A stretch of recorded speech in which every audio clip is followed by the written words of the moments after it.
Robert Karimo yego ikaze ku Ihumure TV ariko na Prince ariko channel yise gute none yitwa Prince Robert Rwanda nibyo ngibyo Prince Robert Rwanda banshyigikire bagushigikire yes bakore subscribe hanyuma rero nyemera twinjiye mu kiganiro cy'umunsi usuza abadukurikiye ndabasuje neza shuti bakunzi bacu Imana ibamugesha mwe mudahwema kudukurikira no kudushyigikira ubuntu bw'Imana bubane namwe ubushize ubwo twakoraga ikiganiro twari twemereye abantu ko tuzinjira nyirizina none mu bijyanye no gusenga n'isi y'umwuka dukunda kubwira abantu benshi batajya basobanukirwa ku bigendanye no gusenga ariko reka duhere ku ijambo ubundi gusenga ni iki gusenga ntangije nkoresha indimi mpuzamahanga ni ijambo umuntu ashobora kuvuga ngo ni adoration sibyo kuramya no guhimbaza gusenga nashyiraho amashami abiri kuramya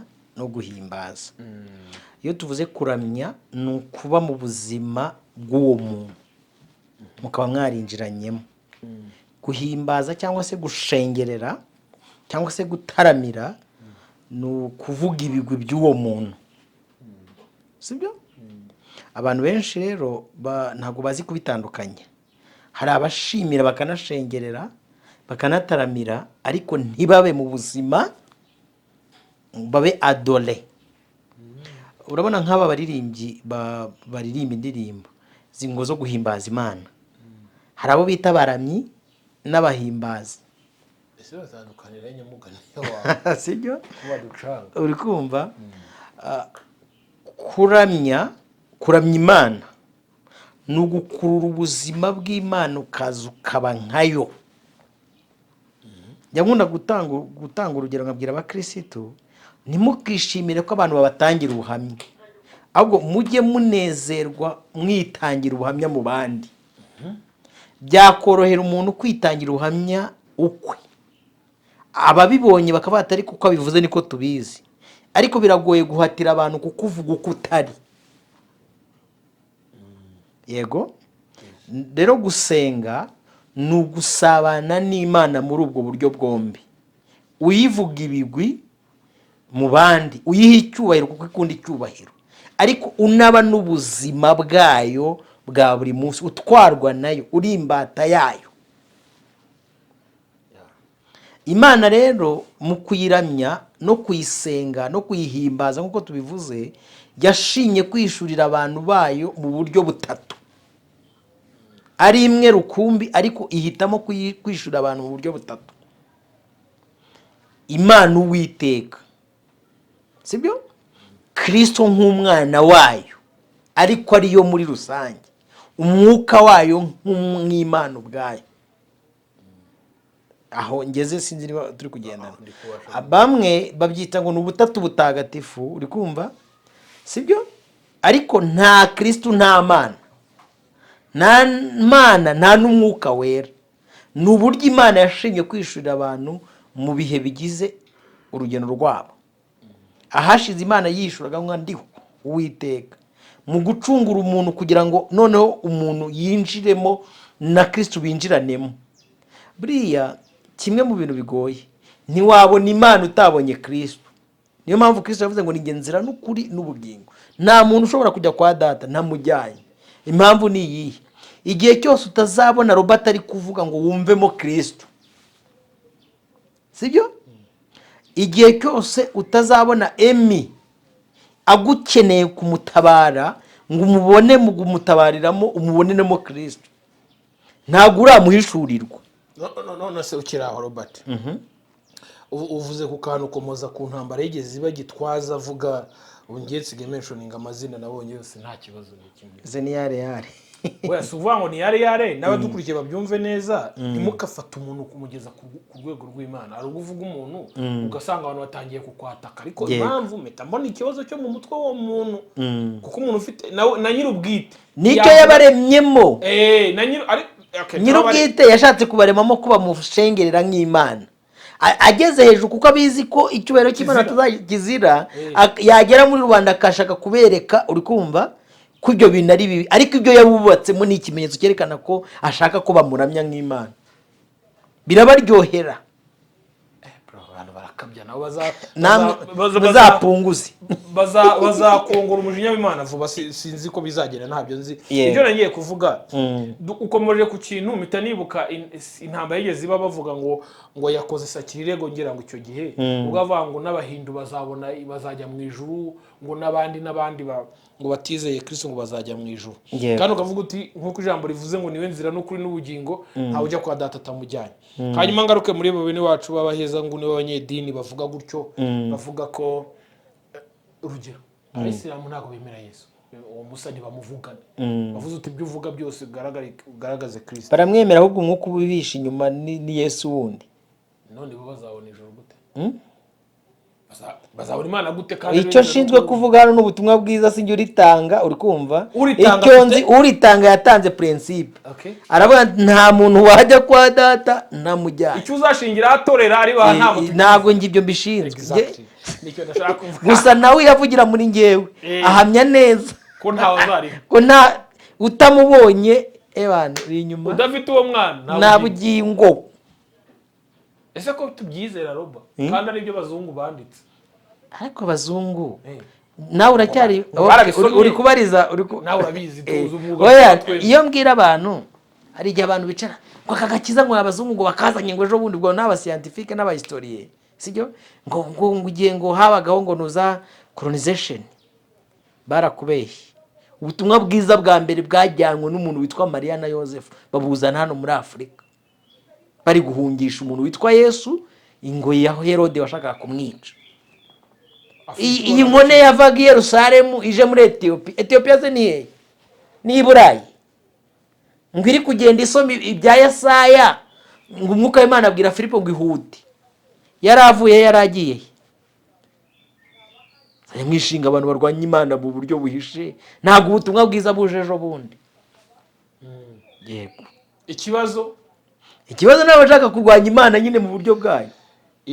Dufite gahunda yo kuganira ku kintu cyo gusenga mu mwuka mukuri, ariko icyo nshaka kugarukaho cyane cyane muri iki kiganiro ntaje gutinda ni ugusobanukirwa uburyo dukwiye gusenga. Robert, mbivuze kubereye impamvu uyu munsi hari intambara hirya no hino ku isi zateje n'ibibazo, abantu badatuje bahagaze imitima baravuga bati musenge cyane. Noneho Bibiliya yavuga ati ngo musengeshe umwuka iteka, musenga ubudasiba. Noneho bakavuga ngo niba tugiye gusenga bivuze ngo ntabwo twasengaga, sibyo?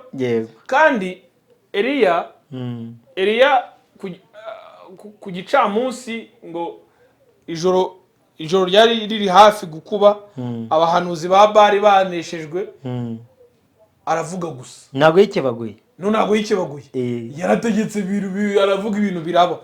Dusabwa iki kugira ngo tureke kumera nka Eliya? Oya, gusenga cyane. Umuntu witwa Petero na Yohana bageze ku irembo ryitwa Giza, basanga umuntu wari uri gusabiriza. Nta bintu byadanje bakoze, bavuga ati dutumbire.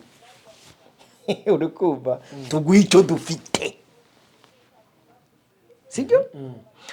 Ndagira ngo turebe Yesu abigishwa baramubajije bati icyo cyasobanutse cyuko nta yindi nzira usibye ipasinga muri Kristo. Ubwo ndagira ngo mbereke ko no gusenga ariho honyine, sibyo? Upasinga. Ariko ndaza kubereka uburyo ki abantu basenga, abantu benshi bagiye batandukanye mu isi yose. Abigishwa baramubaza ngo twigishe gusenga. Arabigisha iyo urabona ko abantu bazi batinya ino bombe atomike nk'uko bwashize twaganiriye. Ririya sengesho Yesu yigishije abigishwa ndigeranya nk'igisasu cya kirimbuzi mu isi y'umwijima. Jya babwiye ibintu bikomeye, uri kumva? Aravuga ati murashaka ko mbigisha gusenga, sibyo? Aravuga ngo nimusenga, sibyo? One day mugiye nko gusenga ntimukamere nk'indyarya. Ngiki kintu yahereyeho, nimusenga ntimukamere nk'indyarya. Bivuze ngo hari indyarya zigira gute? Zisenga, ngo zihagarara mu masinagogi no mu birorero kugira ngo uzibonye wese amenye ko ziri gusenga. Yego. Sibyo? ahubwo mujye mu cyumba cyanyu mwiherere musenge, so wo mu ijuru azabumva. Abigisha noneho na formule nziza, atari nk'iyo nabonye abamurwanya bahagurutse bavuga ati mujye mubisubiramo inshuro zirenga 50, kuko yaranababwiye ngo ntimukamere nk'indyarya zihora zisenga zisubiramo iki amagambo. Yari abizi ko namara gutirimuka hazaza formule zo gusubiramo amagambo, ahubwo abigisha imbaraga zo gusabana n'ubwami bw'Imana. Uri kumva? Arababwira ngo nimusenga, ikintu cya mbere mu masengesho yanyu muzajya mukurura ikirere, muzajya mukurura connection ya mbere, muzajya mukurura muhamagara ubwami bw'Imana buze. Urumva ya adoration yo kuba nugufungura wifi, ngo nanze ugire kugira ngo abantu babyumve neza, mukore connection, muvuga ngo data wa twese uri mu ijuru, ubwami bwawe buze. Uri kumva? Ubwo nuko ngo hamanze habeho guhishurirwa ese ubwami bw'Imana buza mu bantu gute, nicyo ukora mu bugeze. Turecyari ku step ya mbere. Nabwo ngo iri sengesho njya ndibara nk'igisasu iyo giturikiye ahantu ukuntu bigenda, sibyo? Kiracukura no hasi kajya gukurayo. Ubwami bwawe buze, nukuvuga ngo umuntu ugiye gusenga mbere yuko asenga akwiye kumanza guhishurirwa kingdom of God mbere yuko ujya kwirwa usenga. Manzu yishurirwa ubwami bw'Imana ni buze. Ese ubwami bw'Imana ni ubuhe? Nukumenya Imana ubwayo, ukamenya Kristo neza by'ukuri, ukamenya n'umwuka we. Yesaya yaramwanditse amuhanura, aravuga ngo umwana aratuvukiye, ngo azitwa igitangaza, Emmanuel, Imana iri kumwe natwe, ishobora byose, umujyanama uhoraho. Turi kugendana? Mbere yuko umuntu asenga, mbere yuko wibwira gusenga, ikintu cya mbere ugomba kumenya ni ukumenya ngo kingdom of God, ngiye gusenga, ubundi ifitanye ubusabane n'Imana. Imana ndayizi, narayihishuriwe. Nimukamere nk'indyari, muvuga ngo ubwami bwawe buze. Hanyuma nibumara kuza, hari icyo bita control. Icyo ushaka gikorwe munsi nk'uko gikorwa hehe mu ijuru. Igihe umuntu ataramenya guhishurirwa kw'ibintu byose muri we bitwarwa n'ubwami bw'Imana, ari Kristo umutwara. Niba avuze ngo mwicare mu kiganiro nk'uko twicayemo, akaba ari imbaraga z'Imana zigutwariye muri iki kiganiro, uri gusenga uri inyuma y'indyarya. Kandi Bibiliya noneho yarabihuye, yaravuze ngo gusenga k'umunyabyaha ni ikizira mu maso y'Uwiteka. Ubwo niba amaze guhishurirwa Imana n'ubumana bwayo, biragusaba kumanza kwemera noneho kuba utwawe, uyobowe. Niyo mpamvu ijambo ry'Imana rivuze ngo niwakira Yesu ko ari umwami n'umukiza w'ubugingo bwawe, ukabyatuza akanwa kawe, ukabyizeza umutima wawe, urakijijwe. Sibyo? Icyo ushaka gikorwa munsi nk'uko gikorwa mu ijuru. Ahangaha hahita hazamo ikindi kintu gikomeye, ifunguro ridutunga uriduhe none, aujourd'hui, today. Babandi bajya bigisha mu nsengero, iyo Bibiliya ivuze ngo ifunguro ridutunga, abantu benshi bareba ibiryo, ariko Imana ishinzwe kuduha ijambo ry'umunsi mu buryo bw'umwuka, kugira ngo umuntu w'imbere nawe yuzure ahage. Kuko iyo ubitse ijambo ry'Imana mu mutima wawe rikagwiramo, ntabwo Imana uyicumuraho. Sibyo? Ifunguro ridutunga uriduhe none bivuze iki? Bivuze ngo yaba mu mwuka, niba ugiye gusenga, Imana niyo ikugenera ikigukwiriye mu by'umwuka. Donc umuntu w'imbere ugiye ijambo ry'umunsi, ntabwo ijambo twuganiriye uyu munsi n'ibiganiro dukoranye uyu munsi aribyo tuzakorana kuwa gatanu w'ikizaza, nimuzaba nyiriho cyangwa nawe ukiriho. Ifunguro ry'umunsi riduhe none. Aha, ari ikintu Imana yuzuye imbabazi, utubabarire ibicumuro byacu. Sibyo? Ntabwo Bibiliya yavuze ngo tubabarire ibizira n'ibyaha byacu, nuko yari izi neza ko umuntu wamaze kwakira Yesu umwami n'umukiza bishoboka ko ashobora gucumura ku Mana. Uri kumva? Kuko buri ibicumuro n'ibyaha n'ibizira biratandukanye n'amakosa. Urumva abantu basenga ni abakiranutsi, ariko bashobora, kuko Imana n'abamarayika babonamo gukiranirwa, Imana ishobora kubonamo ibicumuro mbere yuko basenga basabana nayo. Bwira Imana ngo niba ibicumuro byacu ubitwikire, niwo mumaro wa Kristo. Ariko ukiri aho Roba, yego, none se ubwo uri buze ko nk'abandi bavuga ngo hari igitabo kiri mu ijuru yandikamo abakijijwe, wakora ibyaha ikagusiba, wakora ikagusibura, wiganira nk'injiji. Reka dukomeze connection bene wacu uri kubabariza uri kumva, ariko iyo situation ntago ni y'abanyamadini, ntago ari yo mu bwami bw'Imana. Ubwo ndahuranije nabo ndabasubije kugira ngo umwuka kirere ndi komeza ariko bakubita iyo ni ignorance, uri kumva sibyo? Ntago iyo mikino Bibiliya ntago basoma ijambo ry'Imana bayimba ubushwambara bwo gukiranuka. Bibiliya ivuga kuri Kristo, irabanga iyi Imana imutuboneye mu maraso y'umwana wayo, ntago iducira urubanza rubi, ahubwo itwita abakiranutsi. Izo za vaviye yasibye yasibuye ngo Imana ngifite igoma mu ijuru sibyo?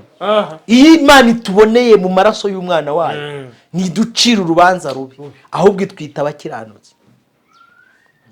Wari wabona umuntu w'umukamyi ajya gukama iyaya akayisiga, imigeri yayikira, amanza akayabaga akayiretesha, yabiyireba nk'agata amata ndayaguha ko ndeba inyana ndeba umwana wanjye aha gahunda irahari. Okay none birumvikana sibyo? Noneho tubabarira ibicumuro byacu nk'uko natwe tubabarira abaducumuyeho. Ubundi mbere y'uko umuntu asenga, ndashaka kugera aho ngaho, mbere y'uko umuntu asenga, niba ugiye kwiherera mu cyumba cyawe ukaba ugiye gusenga, manza igitambo cyawe cy'uko uri amahoro, reba niba hari umuntu mufitanye urubanza murukemuri. Sibyo? Hari igihe uba warahemukiye Emi, uri kumva, manza wisuzume, kora evaluation, urakagusa umutima wanjye witangira ubuhamya ko nyiranuka, kuko ariko umuntu ariyumva kuba ari ubuzima bw'Imana. Ntuduterane mu bitwoshya, ahubwo dukize icyo bita umubi. Iyo tuvuga ibitwoshya, tugira ibitwoshya bitatu bikomeye. Iyo tutohejwe n'umubiri dutunze, twoshya n'abafite undi mubiri waritswemo na Satani. Hari undi mubiri oya, twoshwa n'abandi bantu. Ariko ngiye nshobora kutajya mu bicumuro no mu byaha, undi muntu akanzanira ibyaha n'ibizira.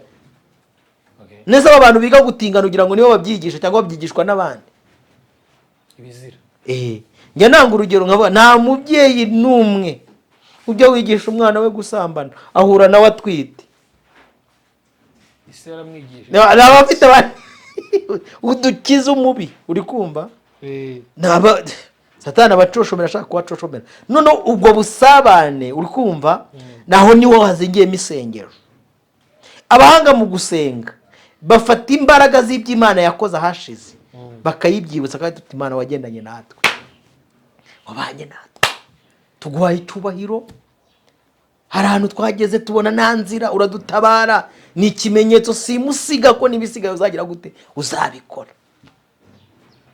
Ariko abaswa mu gusenga bahera Imana batangira kuyibaza n'ibyo yabakoreye batanayishima.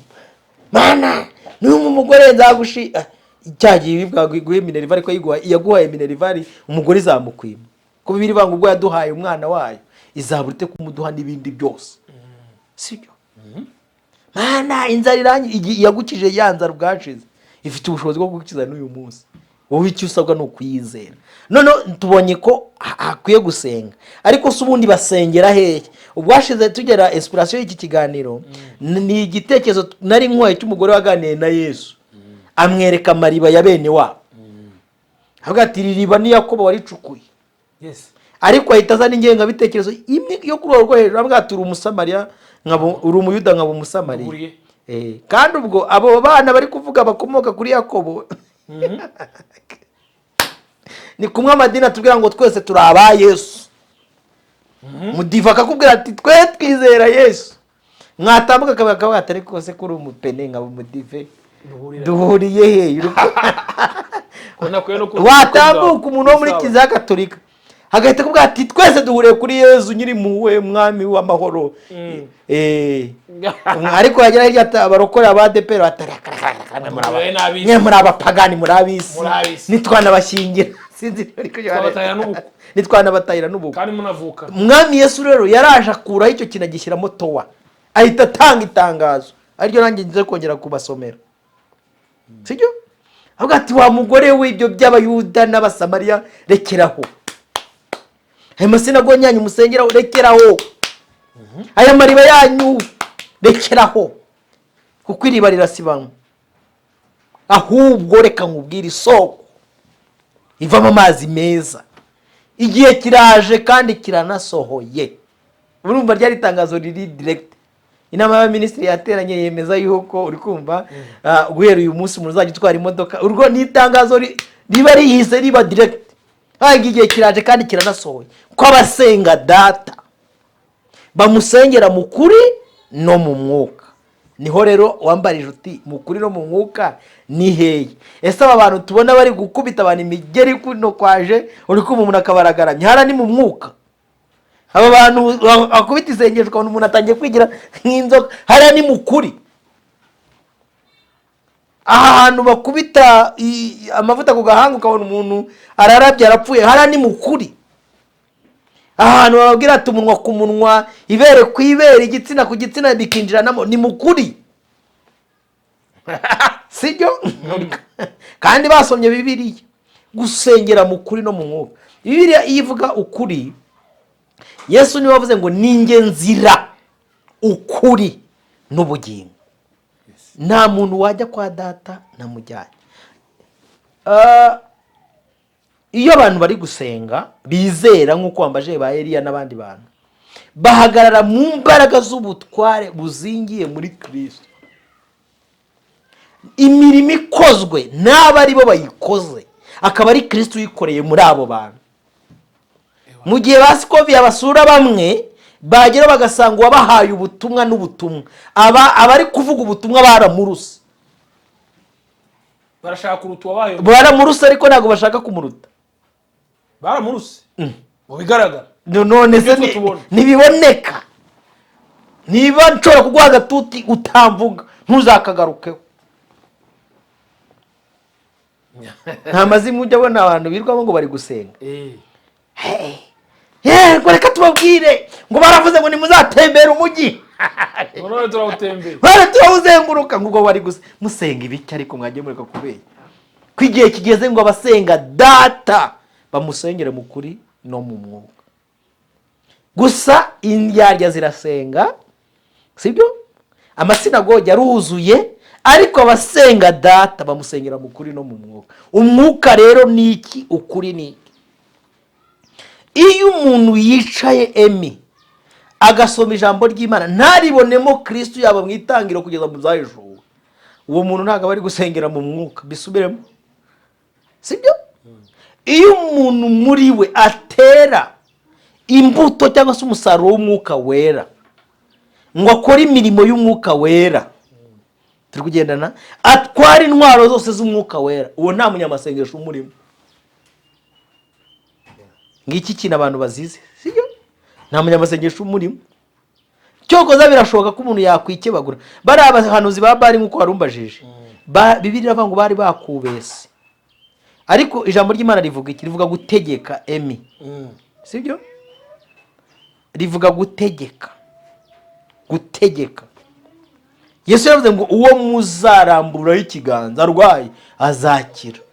Ntabwo bizasaba amarigondi yo kujya gushaka ubuntu bw'ubuvuta, ni ukurambura ikiganza ku murwayi ukavuga ati kira mu izina rya Yesu. Ahubwo ikibazo gihari ni iki? Urambura ntiyizeye, n'uwo barambuyeho ikiganza ntiyizeye. Bose nta wizeye. Ni ndetse wizeye. Arega ari indirimbo mfite ngo zambaraga zabanye n'abatubanjirije n'uyu munsi ziracyakora we. Ariko ikibazo ni iki? Uko Imana yari iri kera n'uyu munsi ni kwiri. Ahubwo abantu ntago bayihaye umwanya ngo ikore nk'uko iri muri bo. Ntabwo gusenga ari ukwikebagura, ntago ari amakata, ntago ari amavuta, ntago ari utuntu twa ujuju. Gusenga no kubwira Imana ukavuga Imana kora imirimo n'ibitangaza muri ngewe. Ku munsi w'urubanza harya gahunda ngo imeze ite? Ati mwumve imbere mwebwe sinigeze mbamenya, nari ndwaye. Ni inkozi z'ibibi niko Bibiliya izita. Mwumve imbere nge sinigeze mbamenya, nari ndwaye. Ati nta buryo ubona bigiye kujya kuri zakaba ati twarahanuraga, niyo bazajya bohereza ibaga ati genda. Je natanze cya 10 cyuzuye. Agati mwumve imbere sinigeze ngira gute mbamenya. Inkozi z'ibibi. Nari ndwaye ni mwansura. Bagusura gute se batakumenya? Nari nambaye ubusa. Ese ujya witegereza izi nkozi z'ibibi? Nzita inkozi z'ibibi kuko Bibiliya niko zita. Ibiseke biba biterekeranije, ariko abana babura minerivare ntibagira umubare. imfubyi zibaririra mu maso, abapfakazi babaririra mu maso, abasuke babaririra mu maso, bagafata kamwe bagagakinga mu maso y'abantu, bakazana kamera nk'icumi. Imana itubabarire twifatanya n'inkozi z'ibibi, natwe tukaza tugashora, tukaza kwereka abantu uko ibintu bimeze neza. So gucuranga ibisirimba, abahungu babafasha gukubita igisirimba. Ukiraho utarava muri uyu mwuka Robert, impamvu n'ikigendere muri iki kiganiro, yego, gusenga mu kuri no mu mwuka. Icyo nshaka kubaza, ndashaka twinjire mu kintu bita imbaraga za karande, gusenya izo mbaraga za karande n'ibicaniro byazo. Ibyo batuvuzeho tuzi n'ibyo tutazi, aho umuntu akubwira ngo ukwiye gusenga mu buryo bwose.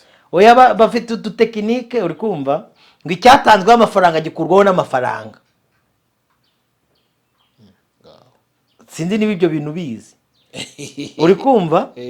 Noneho ugasanga igikangisho, urabona umwana w'umuntu afite kamere, iyo utarakizwa utarayishurirwa Kristo, kamere y'ubutunzi ntago n'umworero utuzura. Umuntu arakubonamo inkuku yakubona, uri kumva, ufite uko ubaye, ufite uko ugabura umuryango wawe, ufite iki situation, agahita kwereka ko ugiye gupfa nta kintu uriho, sibyo? Ariko reka mbwira abantu mbamarire agahuru, sibyo? Ijambo ry'Imana uko ryari riri kera n'uyu munsi niko riri. Ubuzima bw'umwana w'umuntu bumeze nk'uburabyo buraba. Ndashaka gusubiza ikibazo cyawe mere in deep. Bumeze nk'uburabyo buraba, mu gitondo bukagira gute, bugahunguka. Kuvuka k'umwana w'umuntu ni igihe gito nacyo cyuzuyemo amakuba n'ibyago, sibyo? Generation zacu ntago tukirenze 3, ni 60, mu yindi 90 bakagushyingura iyo warambye. Hanyuma abantu benshi ntago baramenya yuko habaho igihe cyo kurira, hakaba igihe cyo guseka, igihe cyo gutunga amafaranga n'igihe cyo kuyabura, igihe cyo kuba uri muzima, uri fiti neza, niba uri umukobwa ukubita ibuno bakabona rirahari, ariko hakaba n'igihe ry'uko ritenguka ntumenye ko ryarahigeze. Ibi ni ibihe bihora bisimburanwa iteka, kandi ibi bintu byose ni Imana ibigena.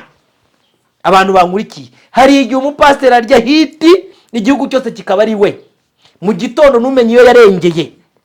Twahereye ngewe ntangira kumenya ibi bintu, hari uwo twasenyeragaho witwaga Faya, sinzi niba umwibuka hano ku Muhima, kwa Bosiko. Araza, uri kumva, ubwo hari yarabanje n'undi witwa Papa Sadirike, witwa Savi, uri kumva. Ubwo hakurikiraho, uri kumva, abitwa ba Rugagi, n'urugero ndi kuguha.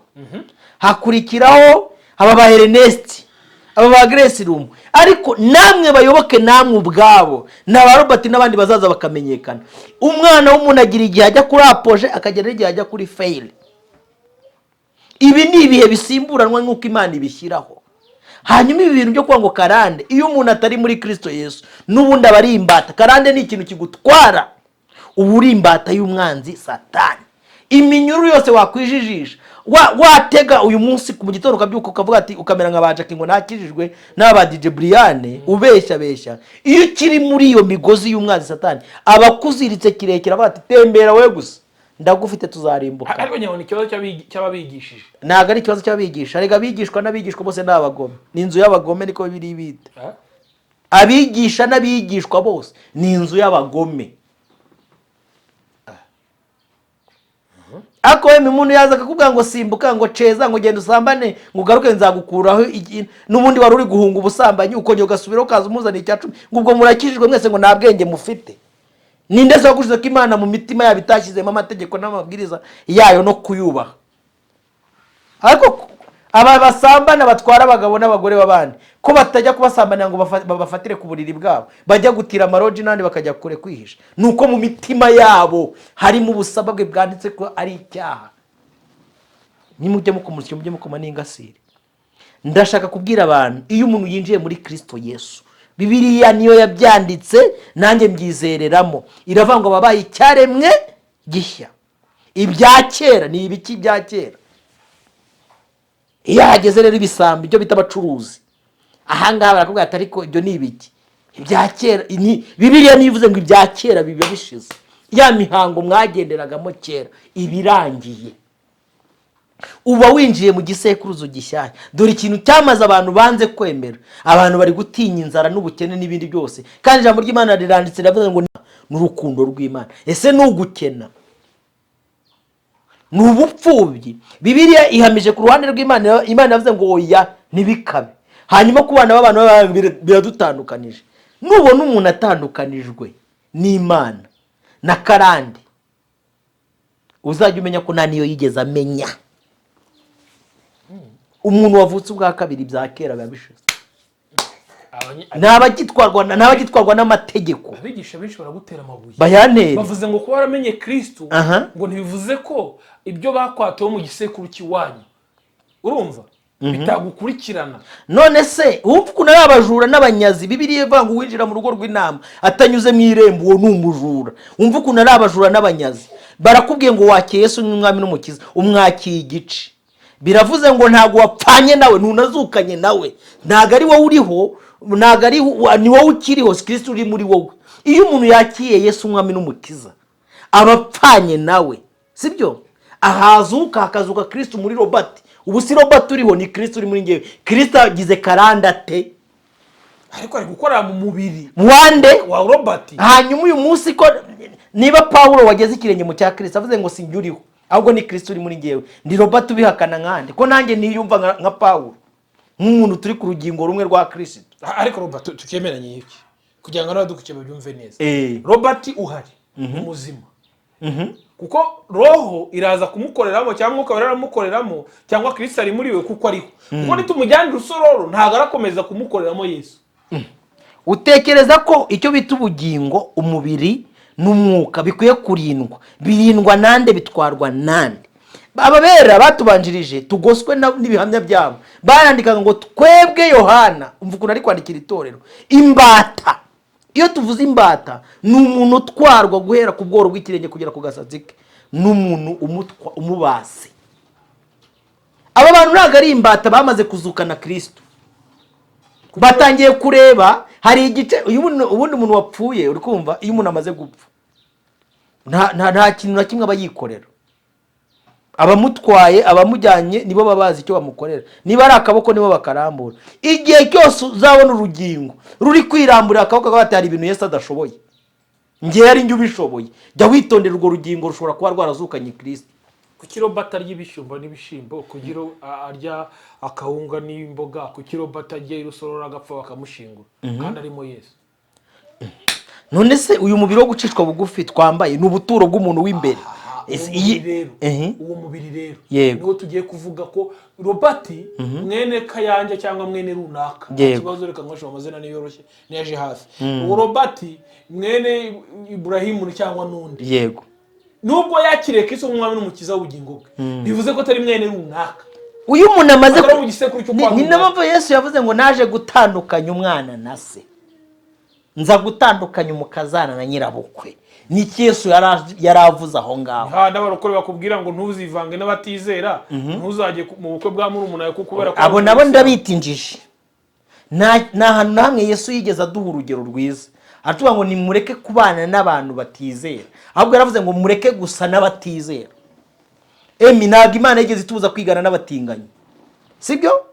Nta nubwo Imana yatubuje gukorana nabo, ahubwo Imana itubuza kuba nkabo, kuko umwuka ubatwara si we udutwara.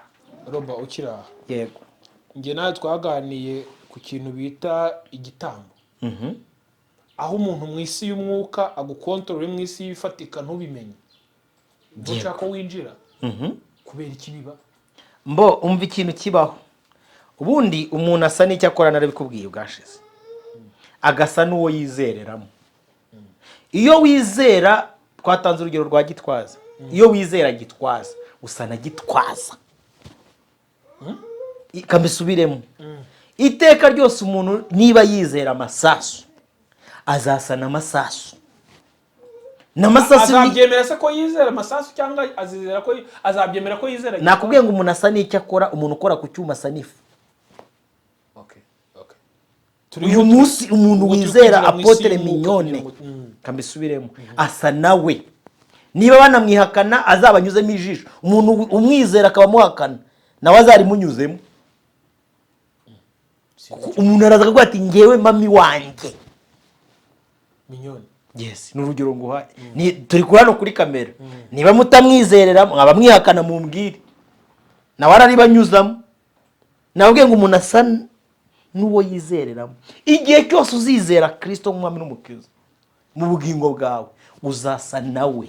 Niyo mpamvu yadusabye ngo mugere ikirenge mu cyanjye mugire umutima nk'uwari uri muri njye. Sinzi niba uri kunyumva neza. Sibyo? Noneho rero dore ikintu kibaho ni ikihe. Umuntu wese ugutwaye ugukontorora kamere ku mubyeyi mere kuri bishop wawe mere ku mutware wawe ugutwara uyu muntu iyo umuhaye icyitwa umubiri wawe ukamuha icyitwa ubugingo bwawe ukamuha icyitwa umwuka wawe ngo awutware mu mwuka iyo bakozejemo icyuma cya pimametere reka nkoresha iryo jambo sibyo bagasanga n'ubundi umuntu aragutwaye aragufite mu isi y'umwuka bafite uburenganzira bwo gukoresha icyo ashaka bawumuha gute uwo mwuka. Reka mfate nk'urugero rwa hafi sibyo uyu munsi niba umuntu akuhamagara akavuga ati Emi warakijijwe nk'uko turi kugana iki kiganiro ariko ngiye mu mwuka sibyo ngiye mu kirere cyawe siko bajya bavuga abahanuzi ninjiye mu kirere cyawe sanze hari ibintu mu bisekuru by'iwanyu bagutambyemo none kugira ngo mbigukureho intama batanze intama 7 nawe uzizane nkugire gute nkukuremo iyo karande bagucometsemo turi kugendana suko step zigize uri Burayi uri na i Kigali uri n'ahandi hantu muri Afrika cyangwa se no muri Aziya wikoje ku gashara kawe waruhiye icyuya mwisi y'ibitambo nakubwiye ngo bakoresha icyuya donc amaraso siri turi kugera niyo mpamvu abantu bakera bajyaga kuraguza bakabaka inoti ya 500 bakasaba guciraho no kugira ngo babe connected nawe aya mavangingo arimo wowe arimo ubugingo bwawe sinzi ni uri kunyumva neza niho kwa muganga bafata amaraso yawe bagupima bakavuga ngo tubonye infection mu kirenge kandi amaraso bakoze bayakuriye hehe mu rutoki sinzi ni uri kunyumva neza iyo connection y'imbaraga z'isi y'umwijima izo mbaraga ziba ziri connected ni wowe uba wateye intambwe ya mbere yo kwiha uwo muntu iyindi mihango yose n'imigenzo aragufite kuko wamuhaye cyitwa icyuya cyawe umaze ukwezi kose ujya ku kazi urabizi ukuntu akazi kavuna umaze ukwezi ujya ku kazi uri kwiyuhita akuye umuntu araguhamagara ati mpereza ayo mafaranga mba connection yawe ni wowe wiconnect naga ari umuntu waguconnects nimba nakubwiye ngo ari abasengerwa n'abasengerana bose kimwe bose nabo we wifashe uri connect ngo bari kugukuraho karani utekereza ko uri gushyirwaho izihe karani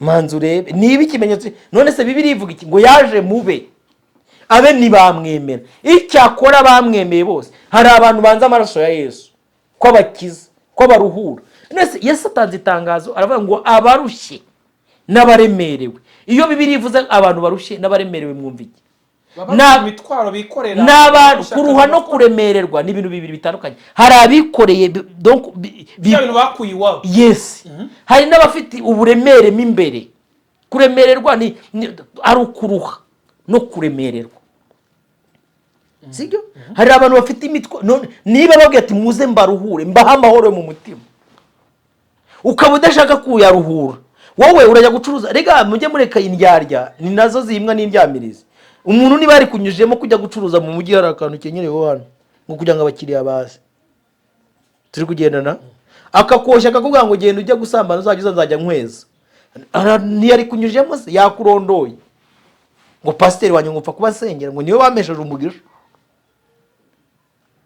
umuntu asa n'icyo akora iyo ukora ku cyuma usa n'ifu ariko Robert ukiri aho ngaho yego iyo dufashe umwanya wo gusenga nakubwiraga ngo mwire ko tujya gusenga ndashaka turaba turi kuvuga iki turaba dushaka iki ko bivuze ngo tugiye gusenga mu buryo butandukanye n'ubwo twasengaga ndashaka kumenya niki dushaka aho ngaho voilà nta kintu kiryoha nko kugirana communication n'inshuti yawe buri bantu bo mwisi burabagira hobby zabo sibyo bagiraho bagirana ubusabane hari abantu rero banezezwa nk'uko imana uzi ko bibiri ivuga ngo imana ngo umunezero wayo ibineza neza byayo ngo byari ukuba mu bantu turi kugendana. Hari n'abandi bantu sinjye njyenyine, hari n'abandi bera umunezero wabo n'ibineza neza byabo babigira iyo bari gukorana ubusabane n'Imana baganira Imana ubwayo mu ijuru. Buriya reka nkwe nk'urugero rwa dufite amashene ya YouTube. Buriya uzi ko hari shene mu ijuru bajya bicara bagashyiraho bati mushyira aha ngaha ndumva bari kundamya. Bakawacinga. N'urugero reka dufate nk'uko mbwiye ngo tujye gusenga, hari igihe abantu batarama bakanyeganyeza intebe y'Imana, uri kumva Imana ikaba ati okay mushyira aha ngaha urushinge niruve hano. Nka kumwe umubyeyi n'umwana bareba televiziyo n'abana mu rugo bakajya bibaka bati aho hantu hatinde. No mu ijuru hari igihe abantu urabona nk'iki kiganiro turi gukora urumva ko kiri kuzamura icyubahiro cy'Imana n'ibambe ryayo n'urukundo rwayo. Imana ivuga ati mbonye umuntu mwisi umamije. Bibiliya yerekana ukuntu umuntu witwa Stefano bwaje ndabikubwiye. Stefano bamuteye amabuye ahita akora ikintu kingana nk'icyo Yesu yakoze ku musaraba. Bamuteye icumu mu babangu bababariye kuko batazi icyo bakora. Umwana w'umungu bamuteye amabuye, uri kumva haba ngo mana babana ibintu bari gukora ntago babizi ubababarire. Bibiliya ivuga iki? Stefano abango mbonye umva ukuntu Yesu umwuka waraba ngo mbonye intebe y'Imana ngo ndi connection ndi kuyireba. Yesu ahita haguruka. Uri kumva ubundi iyo ukoze ikintu gihesha Yesu icyubahiro ahita haguruka akaguterera salute. Ubwo yaravuze ngo ngiye sinzongera kunywa ku muzabibu n'iki. Donc aragenda yicara iburyo bw'Imana. Nibwo bwa mbere Yesu yarahagurutse avuga ati mwisi mbonye umuntu. Uzi ko urupfu rwa Stefano ruriko rwavuyemo igitangaza cya Paulo gukizwa. Avuga ati uyu muntu uri kubatera amabuye kamunige. Ariko ibaze uwo mwuka wo kurwanya Imana kugera ku rwego babwira Yesu ngo akize igice nk'abanyazimwe. Yesu akize yaguhaye agakiza ariko karande nitwe dufite ubushobozi bwo kuzi muri abajura. Ndashaka ko bamenye cyagiye wagiye gusenga nge nawe twagiye ku musozi gusenga cyangwa se twihereye mu cyumba icyo twagiye gushaka gitandukanye n'icy'abanyazi bakujyanira ku musozi. Biratandukanye. Ubundi umunezero w'umuntu utera umuntu ukamujyana mu kabari kujya gupfundura icupa rya mbere yarimwe agashyiramo irya kabiri niwo munezero bizera. Donc iyo hypophyse mentale izamuka twumva ibyiringiro byacu no kunezerwa kwacu ni igihe turi gusabana n'Imana. Imana ikaduha amakuru. Ibyacu biziritse twabizitura gute? Icyo gihe twasabanye nayo hari ibyo tuzitura bigenda gute? Kuko barakubwira ngo hari ibyabo biziritse. Principe ni dore ikintu kibujije aba bantu bahagara mu marembo bakabuza n'abantu kwinjira. Umva ukuntu ijambo ry'Imana ryavuze. Iyo ni ryo ni ihame. Rero ngo icyo muzaboha mu isi no mu ijuru kizaba kiboshye. Ni iki kiziritse? Ariko se abantu barashaka kugira capacity yo kujera ibintu badafite n'ubushobozi bwo kujera. Akakugeza umuntu n'urugero hypophyse mentale cyangwa se capacité intellectuelle Imana irayizi. Bari kumucomeka ikinya bakamubwira ngo uburyo kingwa agiye kujera hari ibintu Imana itaguha bitewe n'ingano z'ubushobozi bwawe no gutekereza kwawe. Urebyubuka kera turi muri zansengero ntavuze bakubwira ngo umukene hanaza abatunze ngo Range Rover. Coronavirus ngo tubabaje kiza cyo ngijuru. Uri kumva abantu murenga imbibi. Uri kumva Bibiliya ivuga ko iwacu ari mu ijuru ariho dutegereje umukiza wacu ko azagira gute azaza guhindura byose bishya. Twebwe iwacu ntago ari hano mu isi. Iyi si aba bahungu badukundisha batuga kwiryoye ntago ari ibyiringiro byacu no kwizera kuri amaso tuyahanze ku musaraba no wayibamba. Roba ni gute umuntu yakwisanga mu isi yo gusobanukirwa aho umuntu wese ashobora kwisanga mu kirere cy'umwuka agahangana n'ibyo areba? Impamvu ndi kubikubwira ndibwira muri nge ko Imana ikomeye yanjye nuko nabasha kurondora imyuka indi imbere. Esprit de discernement uwo n'umwuka wo kurondora imyuka. Ngewe mu Imana arawumaye. Iyo umuntu avuze mu bintu bisanzwe bano bavuga butumwa n'abandi bantu ndarondora nkamenya nkabatisha iyo ni kamera iri kuvuga ntago ari umwuka. Nawe mukorana ibiganiro rero. Exactly ngenda bizi. Ubwirwa n'iki ko nabanza kuza gusenga ntaje gukora. Kuko impamvu ndi kubikubwira benshi badukurikiye. Yego. Bro barabizi neza ko ahura n'umuhanuzi akamurondora akabona ibyo amubwira nibyo. Ejo yahura n'ubupfumu akabona ibyo amubwiye bisa n'ibyo wa muhanuzi yamubwiye. Ariko se reka dufate urugero ruri bibilike. Umuntu witwa Mose ngo agera muri Egiputa. Ngo agerayo ngo afite inkoni. Farawo yaramaje ngo akoze ngo buri kimenyetso uzanye ni iki. Ahita akubita inkoni ye direct akihutisha. Ihita ihinduka inzoka. Ariko jaho wacyana we ko warerewe hano ubaye ikigoryi ute. Ibi bintu ntabwo uzi ko abakonikoni banjye babikora ngo hari inama yabo. Hari nk'inama yabo bateranye kuko urumva ubu bwenge bw'abakarudaya bwatangiye kuba muri nuza muri Egiputa. Nibara urumva kuno inuza ama generation des empires yagiye asenyuka. Bibye ubwenge bw'abanyegiputa babujyana i Babyloni, sibyo? Hagati koko nawe ko kubuza ubwenge. Gahugati mubwire babakonikoni bari mu nama baze hano. Kumbe Imana yabakusanyije irashaka kubakindurira aho ngaho. Baraza bamubonye inzoka inkoni yahindutse inzoka nabo bahita bakubita hasi zawe zita zihinduka. Kuko ureba mu bitekerezo no kugusoma. Ni buriya reka nkwe ngurugero rwawe. Turenge tugende step by step. Hari n'abantu basomesha ibitekerezo iyo masomo yo mu ishuri asanzwe. Nkanjye nize psychologie de l'homme. Sibyo mu ishuri. Psychology yana kudetecting. Nkikimara kubona uko witwara no kumenya nkamenya amaraso yawe urukumva nkamenya aho uvuka nshobora kukubwira ejo hazaza hawe. Atari umwuka w'Imana. Na mwuka w'Imana ubimbwiye. Ubuze kukubwira Emi sha urakara umujinya ugahita ushira uwo mwanya. N'urugero Imana nyeretse ufite umujinya wumva waterura ikintu ugahitandira uranzi. Izo ni characteristics z'abantu bafite amaraso ya O. Nako muri wowe ikintu cy'ubusambo cyumvuye. Si ibyo babahanurira zari ibindi baba bari kubabwira. Kumbona koko wari nyirakigunu bimeze bite.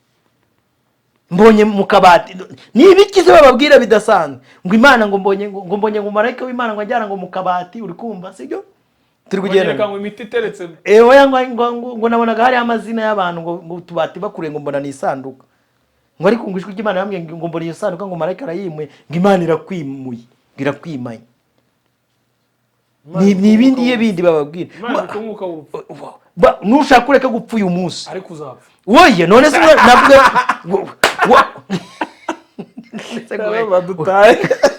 oya urikaraga uyu mubiri twambaye witwa umubiri wo gucishwa bugufi tuzambara undi mubiri mushyashya 2025 wareka gupfa ni 30 uzapfa.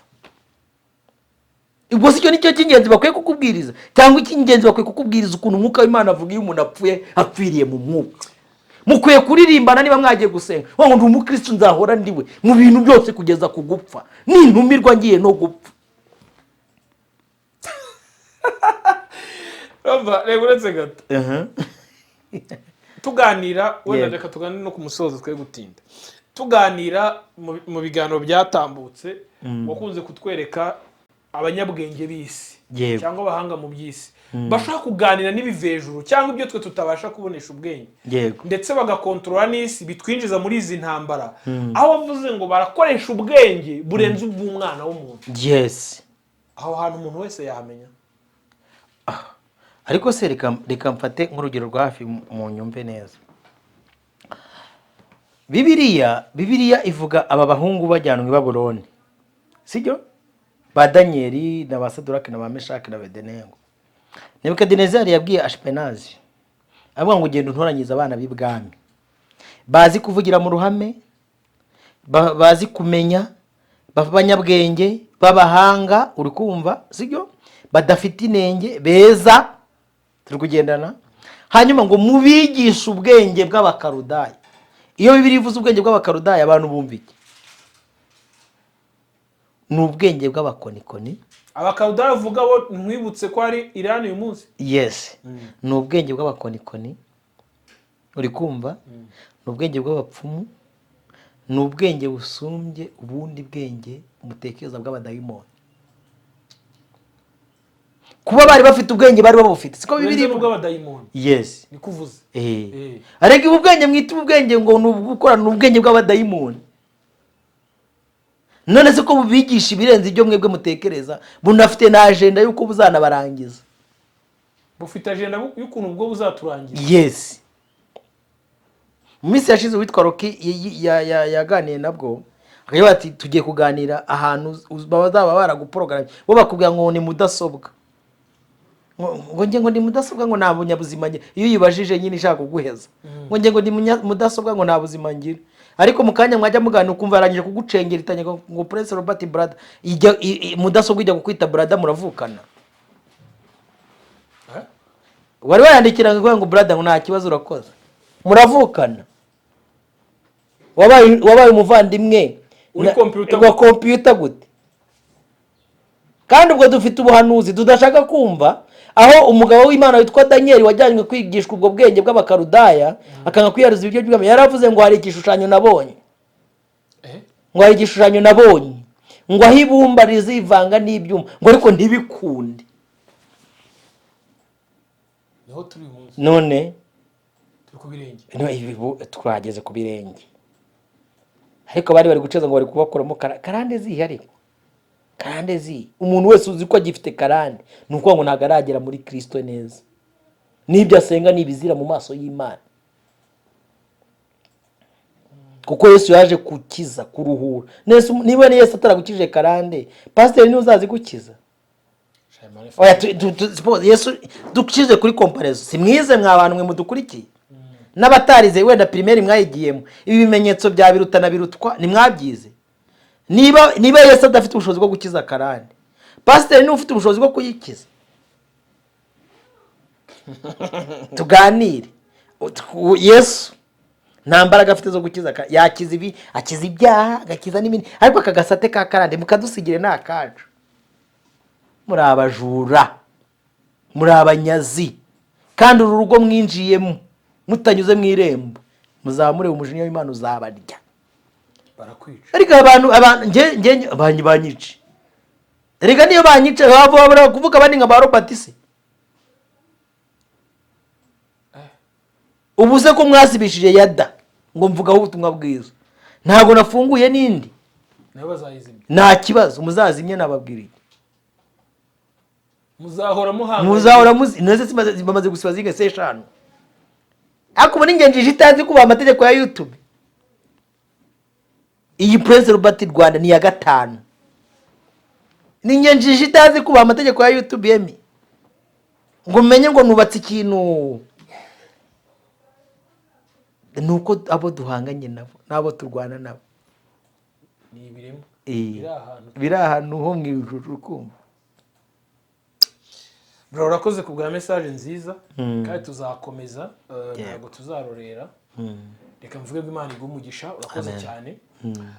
Kandi ndibaza ko umuhate wanyu atari ubusa ku mwami, ngira ngo nawe mudukurikira kandi mukwiye kwicara mugasenga ariko mugashiramo ubwenge.